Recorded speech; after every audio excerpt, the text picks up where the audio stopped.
আগে ক্ষতি সরাও, তারপরে উপকার করো। উপকার পরে করো, আগে ক্ষতি করো না, আগে মুসিবতে ফেলো না। এটা কর। গ্রিলের মধ্যে রং দিবে লোহার, আগে সিরিজ কাগজ দিয়ে ঝংকার পরিষ্কার করো, তারপরে রং লাগাও, তাইলে রং সুন্দর হবে। কারো বাড়ির দরজায় গেছে ভিক্ষুক কয়টা টাকার জন্য, এ সময় কুকুর বাড়িওয়ালার চিল্লাইয়া উঠছে। তো বাড়িওয়ালা ভিক্ষুক বলতেছে, ভাই চাইলের দরকার নাই, টাকারও দরকার নাই, কুকুর সরাও, এটা যাতে না কামড়ায়। টাকা দিলে দিবা, না দিলে নাই, কিন্তু আক্রমণ যেন না করে, আমার ক্ষতি যেন না করে। এইটারে আরবিতে বলে আগে ক্ষতি সরাও, তারপরে উপকার আনো। এজন্য মহান আল্লাহ পাক রব্বুল আলামিন চান বান্দা আগে গুনাহ বর্জন করো, এরপরে আদেশ পালন করো। গুনাহ বর্জন যদি করতে পারো, আদেশ পালন এমনি হতে থাকবে। যে মিথ্যা বলে না, তা তার বাকি কথা সবগুলো তো সত্যই। যে হারাম রোজগার করে না, তো তার বাকি সব উপার্জন তো হালালি। যে নাচ গান নাটক সিনেমা নর্তকী ছবি এই নোংরামিতে দেখে না, তো সে বাকি টাইম আল্লাহকে ডাকবে, জিকির করবে, এটাই স্বাভাবিক। মানে গুনাহ বর্জন, নাফরমানি ত্যাগ করা, এটাই আল্লাহর হুকুম পালন। এটা টেনে নিয়ে আসে, এটা টেনে নিয়ে আসে। এই জন্য মুমিনের, ইমানদারের ইমানের পরে প্রথম ডিউটি গুনাহ বর্জন। ইত্তাকিল মাহারিম তাকুন আবাদান নাস।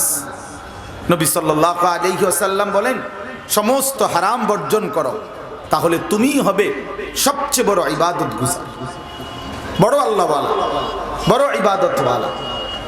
নবী সাল্লাল্লাহু আলাইহি ওয়াসাল্লাম বলেন, ইন্নাদ দুনিয়া হুলওয়াতুন খাদিরা।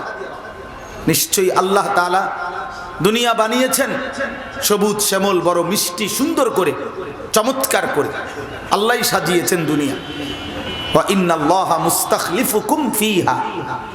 আর আল্লাহ তাআলাই তোমাদেরকে বসবাস করতে, থাকতে দিবেন দুনিয়াতে। ফায়ানজুরা কাইফা তা'মালুন। অতঃপর আল্লাহ তাআলা লক্ষ্য করতেছেন, খেয়াল রাখছেন তোমরা কি করছো, তোমাদের আমল, তোমাদের কর্মকাণ্ড আল্লাহ তাআলা দেখতেছেন। ফাত্তাকুদ দুনিয়া ওয়াত্তাকুন নিসা। তাহলে এই আমল, কেমন আমল করছো আল্লাহ দেখতেছেন। এই কথা বলে নবীজি প্রথম বলছেন ফাত্তাকুদ দুনিয়া। অতএব দুনিয়ার ধোঁকা, দুনিয়ার ফিতনা, আল্লাহর নাফরমানি থেকে বেঁচে থাকো। বিশেষ করে নারীর ফিতনা, নারীর ধোঁকা থেকে বেঁচে থাকো। তাহলে বোঝা গেল এই গুনাহ বর্জন করো। আমলের ক্ষেত্রে প্রথম আল্লাহ নবী বলছেন গুনাহ বর্জন করো, নারীর ফিতনা থেকে বাঁচো, দুনিয়ার ফিতনা থেকে বাঁচো। প্রিয় ভাই আমার, এটা এই জন্য বললাম যে আমাদের জিন্দেগির প্রথম ডিউটি এটা, গুনাহ বর্জন করা। তো আল্লাহ তাআলা এখানে তিনটা গুনার কথা বলছেন, তিনটা পাপ। এই ৬৮ নম্বর আয়াত, ইবাদুর রহমান, আল্লাহর বান্দার পরিচয় দিতে গিয়ে আল্লাহ বলছেন আমার বান্দা সে যে এই তিনটি অপরাধ করে না। আর এই তিনটি অপরাধ যে করে, সে আমি আল্লাহর বান্দা না, সে শয়তানের গোলাম, সে ইবলিসের গোলাম। এখন এই তিনটি অপরাধ কি? এক নাম্বার, আল্লাযীনা লা ইয়াদউনা মা'আল্লাহি ইলাহান আখার।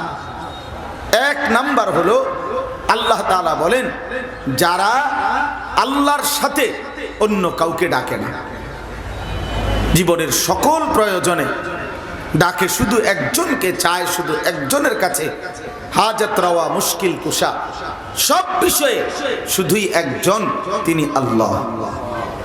তিনি কে বলেন? সহজ কথা হলো যে শিরিক করে, যে মহান আল্লাহর সাথে কি করে না, শিরিক করে। এই শিরিক মুক্ত ঈমান।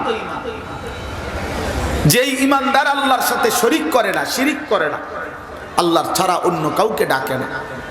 নবী সাল্লাল্লাহু আলাইহি ওয়াসাল্লাম বলছেন, উম্মত ছোট থেকে ছোট প্রয়োজনটাও আল্লাহর কাছে বলো। হাত্তা শিরাকা না আলাইক, এমনকি তোমার জুতার স্যান্ডেলের ফিতাটাও যদি ছিঁড়ে যায় সেটাও আল্লাহকে বলো, আল্লাহকে বলো। স্যান্ডেলের ফিতা ছিঁড়ে গেছে, আল্লাহকে জানা, অন্য কাউকে জানায়ও না, আল্লাহকেই বলো, আল্লাহর কাছেই ফিরো। কোরআনুল কারীমের মধ্যে আছে, আল্লাহ তাআলা বলছেন, মাসালুল লাযীনা ইত্তাখাযু মিন দুনিল্লাহি আউলিয়া কামাসালিল আনকাবুত ইত্তাখাযাত বাইতান ওয়া ইন্না আওহানাল বুয়ুতি লাবাইতুল আনকাবুত। আল্লাহ বলেন, যারা আল্লাহকে বাদ দিয়ে অন্য কাউকে বন্ধু বানাইলো তারা মাকড়সার মতো। মাকড়সা, ওই ব্যক্তি মাকড়সার মতো, যেই মাকড়সা একটা ঘর বানালো। আর আল্লাহ বলেন, জানোই তো বান্দা, পৃথিবীতে সবচেয়ে দুর্বল ঘর মাকড়সার ঘর। মাকড়সার ঘর, মাকড়সার ঘর, মাকড়সার ঘর একদম দুর্বল। এক মা তার এক বোন ফুলের ঝাড়ু দিয়ে নাড়া দিলেই মাকড়সার সাজানো ঘর ভেঙে যায়। 6 মাসের বাচ্চা হাত নাড়া দিলেও মাকড়সার ঘর ভেঙে যায়। তাহলে এই পৃথিবীতে আল্লাহ বলছে, বান্দা আমাকে বাদ দিয়ে যাকেই ধরবা, যাকেই ডাকবা, যার উপরেই ভরসা করবা, যার উপরেই আস্থা রাখবা, একদিন দেখবা মাকড়সার ঘরের মতো সে চূর্ণ বিচূর্ণ হয়ে গেছে, সে নিশ্চিহ্ন হয়ে গেছে। এজন্য ডাকো শুধু আল্লাহকে, বলো শুধু আল্লাহর কাছে, চাও শুধু আল্লাহর কাছে, সব প্রয়োজন আল্লাহর কাছে। মাখলুক না উপকার করতে পারে না ক্ষতি করতে পারে। প্রতিটি উপকার আল্লাহই করেন, প্রতিটি মুসিবত আল্লাহই দেন।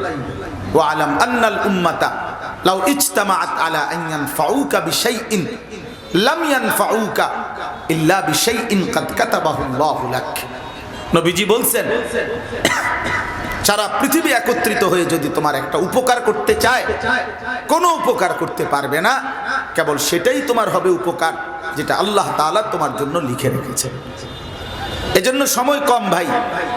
1 নাম্বার হলো শিরিক থেকে মুক্ত থাকা, শিরিক মুক্ত থাকা।